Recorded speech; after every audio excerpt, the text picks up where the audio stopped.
नमस्कार, आप देख रहे हैं सीएनबीसी आवाज पर प्रॉपर्टी गुरु और आपके साथ मैं हूं विपिन भट्ट। आपका पसंदीदा programme property Guru presented by signature global, make in India affordable. और इस बार ये है प्रॉपर्टी गुरु का एक स्पेशल एपिसोड। जी हां, बीच बीच में हम आपके लिए स्पेशल एपिसोड्स लेकर आते हैं जहां पर कुछ एक्स्ट्रा जानकारी आपके लिए होती है रियल एस्टेट मार्केट के ऊपर, एक कुछ नया इंसाइट होता है, कुछ नए ट्रेंड्स होते हैं। तो ऐसा ही एक शो आज भी आपके लिए है और आज हमारा फोकस है हाल ही में आई उस रिपोर्ट के बारे में जिसमें लेटेस्ट प्राइसिंग ट्रेंड्स को बताया गया है। इंडियन रियल एस्टेट मार्केट को 8 बड़े शहरों को ये कवर करती है और रेस्ट ऑफ इंडिया को भी रिप्रेजेंट करती है। और ये रिपोर्ट तैयार की है क्रेडाई, कॉलियर्स और लाइसेंस फोरास ने मिलकर। तो आज इसी रिपोर्ट पर बातचीत होगी। हमारे साथ कार्यक्रम में शामिल हो रहे हैं क्रेडाई नेशनल के प्रेसिडेंट बोमन ईरानी साहब और head of research Colliers India Vimal Nadar साहब। आप दोनों का बहुत बहुत स्वागत है। तो क्विकली विमल, रिपोर्ट चूंकि आपने तैयार की है, एक सवाल हम पहला आपसे शुरुआत करते हैं कि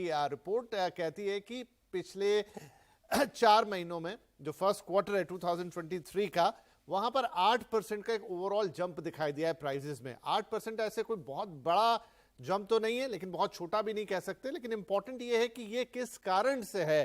क्या ये जंप इन्फ्लेशनरी है, राइजिंग इनपुट कॉस्ट की वजह से है, जिसकी बात हमेशा से होती रही है पिछले कुछ समय से, या फिर ये डिमांड सप्लाई वाला प्राइस इंक्रीज है? जी विपिन जी, तो अगर हम प्राइसेस देखेंगे, जैसे आपने सही कहा था कि फॉर इनिशियल जो 3-4 महीने हैं उसमें हमने 8% का इंक्रीज देखा है YOY बेसिस में। इंटरेस्टिंगली अगर हम यही ट्रेंड पिछले 3-4 क्वार्टर्स में देखेंगे तो पिछले 3-4 क्वार्टर्स में भी लगातार स्टेडी इंक्रीज हुआ है प्राइसेस में across most of these top 8 cities. YOY भी नहीं हुआ है बल्कि क्वार्टर एंड क्वार्टर भी इंक्रीज हुआ है और ये इंक्रीज जो है काफी स्टेडी रहा है एंड जिसके वजह से ये ज्यादा सस्टेनेबल लगा हुआ है। और अभी भी हमें आशा है कि ये ट्रेंड लगभग ये स्टेडी वे में कंटिन्यू होगा। अब ये क्यों हुआ है? It's a mix of multiple reasons. एक तो जैसे आपने सही बोला था कि कॉस्ट ऑफ कंस्ट्रक्शन भले अभी भी एलिवेटेड लेवल्स में है, इन्फ्लेशन लेवल भले ही कम हुआ है, पर अभी भी अगर हम लोग प्री पैंडेमिक के स्टेज में देखेंगे उसके comparison cost of construction high है। बट मोस्ट इंटरेस्टिंग ये, हम सेल्स मोमेंटम भी देखेंगे पिछले आई थिंक एंड ऑफ 21 से जो मोमेंटम शुरू हुआ है वो अभी भी कंटिन्यू हुआ है। सो डिमांड पुश जो है, डिमांड पुश इस प्राइस राइज में एक मेजर रोल प्ले करता है और जिसकी वजह से हम ये जो quarter and quarter price increase दिख रहे हैं that is mainly because of demand. At the same time हम कॉस्ट को इग्नोर नहीं करेंगे, लेकिन ये डिमांड के वजह से डिमांड सस्टेनेबल है, डिमांड का जो पाथ है वो कंटिन्यू हो रहा है और उसी टैंडम में उसी एक एक अगर लीग में बोलेंगे तो प्राइस भी इंक्रीज हो रहा है। So it's a mix but mainly driven by demand which is what is positive market के लिए। ठीक है मोहन साहब, डिमांड भी है और इन्फ्लेशनरी कॉस्ट भी है, दोनों को मिला के प्राइस ऊपर जा रहे हैं। जैसे विमल साहब कह रहे हैं कि ये कोई एक क्वार्टर का ट्रेंड नहीं है, पिछले 3-4 क्वार्टर से हम देख रहे हैं, लेकिन बावजूद उसके सेल्स कंटिन्यू हैं तो चीजें ठीक चल रही हैं। लेकिन अब इससे आगे का सवाल यह है कि ये प्राइस राइज क्या यहां से कंटिन्यू दिखेगा या फिर ये कहीं जाके थोड़ा स्टेबल भी होता नजर आएगा, या ये उतना रहेगा जितने में खरीदार कंफर्टेबल रहता है? विपिन जी, पहले तो thank you for having this show. आप ऑलवेज कोई ना कोई स्पेशल आइटम लेके ही आते हो कस्टमर्स के लिए और हम काफी खुश हैं। मैं डेवलपर्स के साइड से आपको बताना चाहता हूं and Vimal has done a great job along with the team of drawing up this entire report. मैं आपको ये बताना चाहता हूं, ऐसा डेवलपर होता है उसकी तो इच्छा ये है कि वेलोसिटी चालू रहे और ये वेलोसिटी चालू रखने के लिए अगर प्राइसेस स्टेबलाइज होते हैं तो सबसे बेस्ट। हम चाहते ही हैं कि व्हाटएवर इंक्रीज जो आती है वो एज पर द कंस्ट्रक्शन जो टाइमलाइन में इंक्रीज होती है बस उतनी ही हो, उससे ज्यादा ना हो।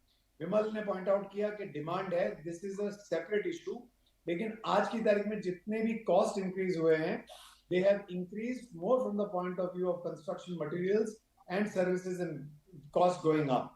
और विपिन जी, आपको एक और आपके शो के दरमियान आपके दर्शकों को कहना चाहता हूं, क्रेडाई की कांस्टेंट मांग रही है कि अगर जीएसटी जो एक्चुअली पास थ्रू हुआ करता था, अगर आज की तारीख में भी डेवलपर को at the start of the project एक तरह की चॉइस दी जाए कि उसको कॉम्पोजिट स्कीम में जाना है या असेसमेंट स्कीम जहां पे उसको इनपुट टैक्स क्रेडिट मिल सकता है, तो ये चॉइस डेवलपर की रहनी चाहिए, और इसके आगे भी इसकी वजह से एटलीस्ट जो अफोर्डेबल हाउसिंग सेगमेंट है, जहां पे आप देखेंगे विपिन जी अक्रॉस द कंट्री ज्यादातर घर के भाव 5-6,000 रुपीज के होते हैं, यहाँ पे there will be a definitive benefit.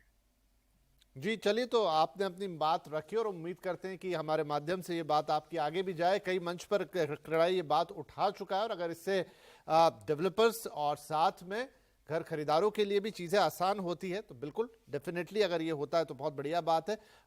Nadar साहब, एक इंटरेस्टिंग फैक्ट इसमें और है। देखिए, सबसे ज़्यादा ये रिपोर्ट के मुताबिक प्राइस राइज हुआ है दिल्ली में, which is around 16%, Delhi NCR की बात करें। और जो सबसे कम है वो है एमएमआर। अब टेक्निकली देखें तो देश का सबसे महंगा मार्केट एमएमआर यानी मुंबई मेट्रोपॉलिटन रीजन है। चीज़ें भी यहाँ कंपैरेटिवली दिल्ली से मैं कहूँ मटेरियल कॉस्ट महंगा, ट्रांसपोर्टेशन कॉस्ट महंगी है, ज्योग्राफी के कारण और कुछ चीज़ें महंगी हो जाती हैं। लेकिन हम ये उल्टा क्यों देख रहे हैं कि दिल्ली में वो प्राइजेस, जबकि वहाँ सप्लाई काफ़ी हाई रहती है, डिमांड ठीक है वहाँ भी है, लेकिन जिस तरह की मुंबई में डिमांड रहती है उतनी नहीं। तो फिर ये डायकोटोमी जिसे कहें वो क्यों दिखाई दे रही है? जी, आपने सही पॉइंट आउट किया। अगर मैं पहले दिल्ली के बारे में बात करना, I prefer talking about Delhi first. So Delhi में इंटरेस्टिंगली क्या हुआ है कि लास्ट कपल ऑफ क्वार्टर्स में मार्केट का फंडामेंटल्स काफी हेल्दी रहा है in terms of sales momentum. Launches भी हो रहे हैं to keep in pace with the demand, but unsold inventory levels जो है वो काफी ड्रास्टिकली कम हो रहा है, जो एक पॉजिटिव साइन है, इंडिकेट करता है कि सेल्स इंप्रूव हो रहा है, लॉन्चेस भी हो रहे हैं, लेकिन मार्केट फंडामेंटल्स काफी हद तक इंटैक्ट रहा है। ये एक बात है। At the same time luxury market specifically Delhi में काफी पिकअप हुआ है। एंड अगर हम लोग माइक्रो मार्केट के बेसिस में कहें कि किस मार्केट पे सबसे ज्यादा प्राइस इंक्रीज हुआ है, डेफिनेटली द्वारका एक्सप्रेसवे है, उसके बाद गोल्फ कोर्स एक्सटेंशन रोड है जहां पे प्राइसेस इंक्रीज हुए हैं। और ये सब मार्केट्स प्राइमरीली लग्जरी मार्केट्स है, जहां पे लार्जर साइज अपार्टमेंट्स, जो अपार्टमेंट्स सेल्फ कंटेन्ड कॉम्प्लेक्सेस में है, एमिनिटीज के साथ है, वहां पे ज्यादातर प्राइस इंक्रीज देखा है। सो इन अ वे वो डॉट्स कनेक्ट होता है, जहां पे हम सेल्स इंप्रूव होते हुए दिख रहे हैं, at the same time unsold inventory भी कम हुआ है। तो फंडामेंटल इकोनॉमिक फंडामेंटल वर्कआउट होता है कि डिमांड सप्लाई गैप मेंटेन है, plus at the same time luxury apartments का प्राइस राइज हुआ है, जिसकी वजह से दिल्ली में प्राइस इंक्रीज हुआ है। अगर एमएमआर की बात कहें तो एमएमआर इज डेफिनेटली मोर, क्या कहें कि more diversified than any other market. अगर हम एट एन ओवरऑल लेवल देखेंगे तो लगभग आई वुडंट से डिक्लाइन, पर लगभग सिमिलर लेवल में रहा है। सो 1-2% इज लार्जली सिमिलर। ठीक है, तो इसका एक्सटेंशन हम बमन साहब के पास ले जाते हैं। सर, क्या कारण रहा? एमएमआर की बात करें तो डिमांड मेरे ख्याल से जो हमने आंकड़े देखे पिछले 4-5 क्वार्टर से तो रिकॉर्ड बने मुंबई में या एमएमआर में, जहां सेल्स के सबसे ज्यादा यूनिट आए। डिमांड मतलब है अच्छी खासी, दाम या तो पहले से ही पीक आउट थे, या फिर क्या रीजन है कि हम दिल्ली में तो उसको देख रहे हैं लेकिन यहाँ ज्यादा चेंजेस नहीं है? आपने क्रेडिट देनी चाहिए मुंबई के डेवलपर्स को जिन्होंने प्राइस कंट्रोल करके रखा है। नहीं, तो ये फैक्ट है कि as per the report Mumbai के प्राइसेस ओवरऑल 2% डाउन है। बट आपको ये भी देखना पड़ेगा कि लास्ट ईयर द गवर्नमेंट ने बहुत सारी स्कीम्स दी थी, जिसकी वजह से लोअर प्रीमियम 21 में लोअर प्रीमियम्स हुए थे, और उसके आगे स्टैम्प ड्यूटी की भी टोटल जो ये थी वो डेवलपर्स भरते थे। आज की तारीख में all that has pass back on to the consumers. तो उसकी वजह से जिसको कहते हैं ओवरऑल प्राइस में भी मोर और लेस द सेम या थोड़ा बढ़ गया होगा, बट दैट 5% जो स्टैम्प ड्यूटी हम लोग भरते थे वो आज की तारीख में हम नहीं भरते। So that is where this difference is. रही बात, I think Mumbai has always seen a good velocity, और ये वेलोसिटी मेंटेन करने के लिए हमारे डेवलपर फ्रेटर्निटी ने काफी अच्छा काम किया है कि प्राइसेस इंक्रीज नहीं किए हैं, काफी एब्जॉर्ब किया है, because velocity is the new premium. और एक तरह से it is a good thing that more and more home buyers get a home, जिसको कहते हैं प्राइस में मिले। एंड मैं तो ये ट्रेंड से खुश हूँ, बिकॉज मुंबई में भी आप देखेंगे तो there are 9 different markets Vipin ji in price points. हमारे पास everything from 20,000 rupees going all the way 1.5 lakh रुपए के घर मिलते हैं, 1.5 लाख रुपए पर स्क्वायर फुट के घर मिलते हैं। और इसमें जितने प्राइस पॉइंट्स है वहां पे ऑल दिस गोज टू से कि जो आपके लोअर कॉस्ट होम्स हैं वो ज्यादा बिकने लगे हैं। It is a known fact, again Vipin ji आपको बता दूं, मिड मास जैसे 1 से 3 करोड़ के घर होते हैं, एंड एस्पिरेशनल जिसमें 3 से 7 करोड़ रुपए के घर होते हैं, this is the largest segment of Mumbai. जी, तो चलिए अच्छी बात है कि यहाँ पर प्राइस अंडर कंट्रोल है, सबसे महंगे घर भी हैं, मतलब एवरेज घर भी यहाँ 1 करोड़ के आसपास आता है जैसा बता रहे बबन साहब, और अगर उस पर भी डिमांड है और सेल्स वेलोसिटी और प्राइस भी स्टेबल है तो ये बहुत अच्छी बात है, एक हेल्दी मार्केट का साइन है।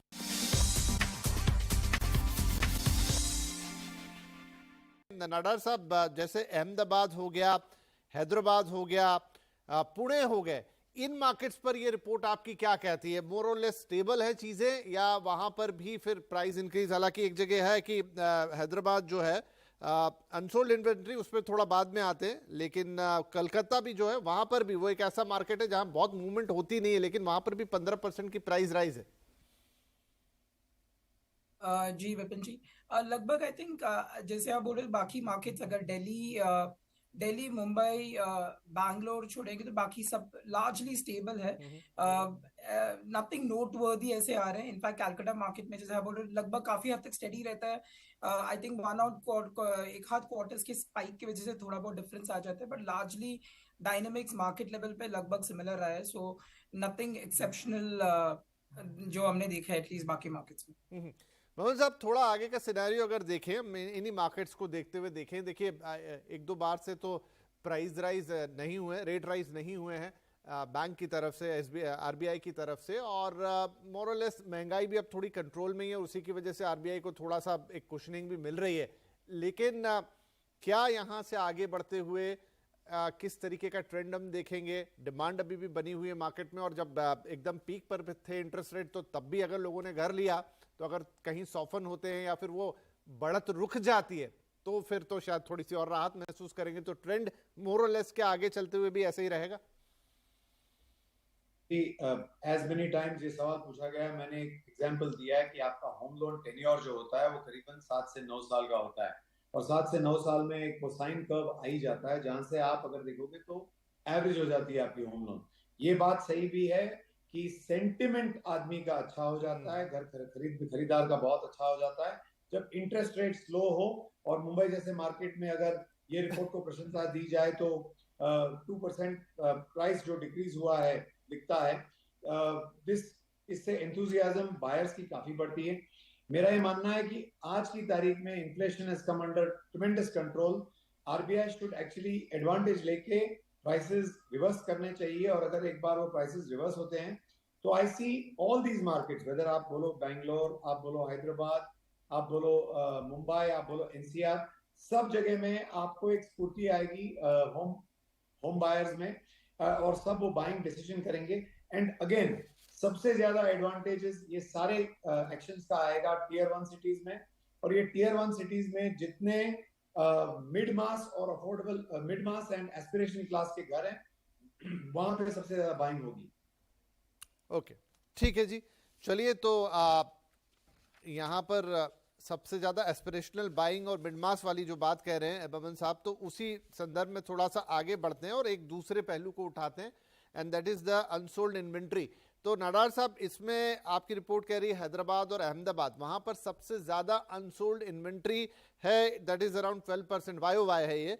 लेकिन एक और पॉइंट इस रिपोर्ट में है, वो ये है कि जो अनसोल्ड इन्वेंट्री है उसका 95% जो है वो अंडर कंस्ट्रक्शन यूनिट का है। हमने देखा हाल फिलहाल काफी लॉन्चेस हुए, इन दोनों शहर में भी ठीक ठाक लॉन्च हुए हैं, तो क्या नए लॉन्चेस में अगर अंडर कंस्ट्रक्शन इन्वेंट्री में ये 95% उसका बना रही है तो अभी ग्राहकों की एक जो नए लॉन्च के प्रति एक जो आकर्षण रहता है, क्या वो हल्का सा स्टेबल हुआ? उसमें सेंटिमेंट जो अभी सर ने बोला वो भी एक रीजन हो सकता है, कई बार जॉब्स को लेकर, कई बार इंटरेस्ट रेट को लेकर वो इम्पैक्ट है, या फिर ये सिर्फ परसेंटेज और नंबर्स में ऐसा दिख रहा है, चिंता की कोई बात नहीं है?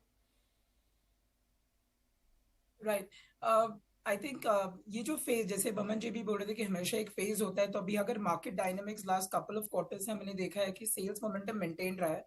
सो अगर डिमांड है तो in response to demand definitely launches हो रहे हैं, बट डिफरेंस ये रहा है कि एटलीस्ट फ्रॉम रिसर्च पर्सपेक्टिव हमने ये देखा है कि अभी के लॉन्चेस और कुछ सालों पहले के लॉन्चेस में काफी डिफरेंस है इन टर्म्स ऑफ अभी के launches definitely tries to cater to the relevant demand. So it is about supplying at the right location, right price and the right time. तो उस हिसाब से अभी हमें एटलीस्ट मेजरली कंसर्निंग नहीं लग रहा है। In fact one of the major observation is MMR accounts सबसे ज्यादा प्रतिशत इस पूरे अनसोल्ड इन्वेंट्री में अराउंड 37% है, इसमें भी मेजॉरिटी अंडर कंस्ट्रक्शन यूनिट्स है। तो अभी under construction and unsold inventory को अगेन ये भी देखना चाहिए कि एज कैसा है करके, और इसमें मेजॉरिटी अगर रीसेंट है तो that is still a very healthy indication, because markets अगर अप है तो obviously in response to it launches हो रहे हैं, तो लॉन्चेस होंगे तो इनिशियल फेज में डेफिनेटली अंडर कंस्ट्रक्शन स्टॉक रहेगा ही। और वो ज्यादा हमें एटलीस्ट फिलहाल कंसर्निंग नहीं लग रहा है। Talking about preference ready to move in as well as under construction, I think बीच में एक फेज था जहां पे obviously ready to move in ज्यादा लोगों को कंफर्ट रहता था इन टर्म्स ऑफ, क्योंकि विजिबिलिटी रहता था। बट आई थिंक लार्जली मैं ये कहना चाहूंगा कि I think over period of time I think there has been काफी स्ट्रक्चरल चेंजेस हुआ है in terms of the real estate sector. इतने सारे नए रूल्स आए हैं, इतने सारे नए रेगुलेशंस आए हैं, जिसकी वजह से ट्रांसपेरेंसी बढ़ा है। ओवरऑल जो परसेप्शन है वो भी काफी इंप्रूव हुआ है। So I think right now people look at buying a house in terms of exactly उसका cost as well as economics कैसा है इन टर्म्स ऑफ इसमें फेवरेबल। अगर यहाँ पे डेफिनेटली थोड़ा कॉस्ट डेल्टा मिल जाता है तो पीपल माइट प्रेफर, अगर किसी को ज्यादा जल्दी चाहिए तो उसके हिसाब से रेडी टू मूव इन चाहिए। सो while that preference will remain, but I think मुझे ये हाईलाइट करना है कि overall perception has improved and अभी लोगों में एटलीस्ट वो झिझक नहीं है कि हमें नहीं, ये आप सही कह रहे हैं, लोगों का भरोसा तो बड़ा है, लेकिन ये भरोसा कायम रहे उसके लिए अगला सवाल बमन साहब से, क्योंकि अब वो देख रहे हैं इस पूरी चीज को। तो बमन साहब, बहुत सारा अंडर कंस्ट्रक्शन इस समय है जो बन रहा है, लोग उसमें घर खरीद रहे हैं, बस यही थोड़ा सा आशंका रहती है कि इनकी डिलीवरी लोगों को वक्त पे मिलेगी, ये फिर से वैसा तो नहीं हो जाएगा जब बहुत एक बूम सा आता है, फिर हम देखते हैं बाद में, क्योंकि 2-3 साल 4 साल लगते हैं मकान को बनने में, तो फिर लोग थोड़े परेशान से होते हुए घूमते हैं, और ये सारा मैं कहूँ ओनस जो है वो क्रेडाई के ऊपर रहेगा कि वो चीज़ों को सही ढंग से आगे लेकर जाए। देखिए विपिन जी, ये जो शैडो है पास्ट घरों ना डिलीवर होने का, वो काफी लंबा है और इसकी एक तरह से जिसको कहते हैं ओवरकास्ट होता है। बट आज की तारीख में रेरा के आने से हमारे जितने डेवलपर फ्रेटर्निटी है उनको एजुकेट किया गया है कि आपको फाइनेंशियली प्रोजेक्ट को क्लोज करना है, और ये लोग अच्छी तरह से क्लोज भी करते हैं। मेरा ये मानना है कि सम केसेस ऑलवेज रहेंगे, and whether it is 1 case या 1000 केसेस, जिसको पेन होती है उसको बहुत होती है। So we are hoping also like you कि रेरा के आने से जो ट्रांसपेरेंसी बढ़ गई है उसके होने से कस्टमर को भी एक तरह की रिस्पॉन्सिबिलिटी दी जाए कि आप सारे पॉइंट्स पढ़ लें। आप अभी तो आप मानोगे कि महारेरा तो ये भी सोच रही है कि हम प्रोजेक्ट को ग्रेडिंग करें, यानी प्रोजेक्ट की क्या हेल्थ है उसको ग्रेड करके फिर कस्टमर्स को बताएं। अब इसके आगे कस्टमर ने देखना है। समटाइम्स कस्टमर ल्योर हो जाता है towards let's say the lowest price, और कभी कभी it works but sometimes it fails, और जब ये फेल होता है तब the customer screams and shouts, which I can agree. But थोड़ा कस्टमर पे भी अगर रिस्पॉन्सिबिलिटी आए, आप राइट दाम पे वैल्यू चीज खरीदें, तो आपको एक तरह की मन की शांति रहेगी और रात को नींद ठीक से आएगा और आपको घर आपकी डिलीवरी मिलेगी। लेकिन आप सिर्फ प्राइस पे जाएंगे, डेवलपर के बारे में कोई पूछताछ नहीं करेंगे, अगर आप उसकी पास्ट ट्रैक रिकॉर्ड नहीं देखेंगे, तो अगर आपको कष्ट आए तो I think you are equally responsible as a purchaser. But a lot of these problems have been solved, and मैं तो कहूंगा आप प्लीज महारेरा या रेरा जो नेशनली एक्सेप्ट हो चुका है उसके means go on the website, developer के बारे में पढ़िए, सारे अप्रूवल्स है कि नहीं देखिए, और फिर ये आपका पैसा वो प्रोजेक्ट में दीजिए। And more importantly home loan finance लेके, क्योंकि जो कंपनीज होम लोन देती है, स्पेशली द गुड बैंक्स जो देती है, वो काफी जांच पड़ताल करके फिर ही पैसा डेवलपर को या होम लोन सीकर को देती है। So all these are a combination, आपको ये सारा ध्यान रखना पड़ेगा। There might still be some stray cases, लेकिन I can tell you the past is behind us, और ये वापस it will not rear its head ever again. तो बोमन ईरानी साहब, जो कि मुंबई के और देश के प्रतिष्ठित डेवलपर हैं और अब क्रेडाई के प्रेसिडेंट भी हैं, वो आज बिल्कुल इस तरह से बात कर रहे हैं, हमें लग रहा है कि हमारे यहाँ कोई एक्सपर्ट बैठ के बात कर रहे हैं कि आप पूरा ट्रैक रिकॉर्ड देखिए, पूरा सब कुछ पढ़िए, सही डेवलपर के पास जाइए और सिर्फ सस्ते दाम और उस पर मत कीजिए। बिल्कुल सही सर, यही चीज़ें हैं जो हम लगातार एजुकेट करने की कोशिश भी करते हैं।